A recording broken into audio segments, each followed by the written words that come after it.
হাবড়ায় বাচ্চাদের বিরিয়ানি খেতে। চলো দেখা দেখা। আরে আমার ছেলে তো আগেই চলে গেল।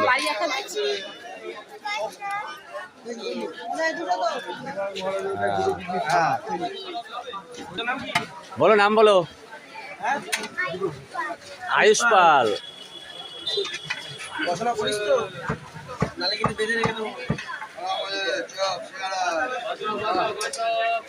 হ্যালো গাইস, দেখতে পাচ্ছ কেমন ভিড় আছে।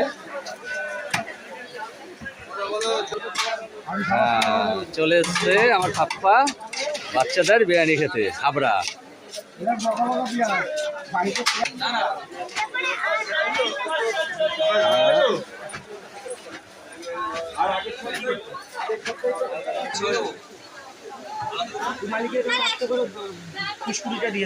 কালার কি বিরিয়ানি।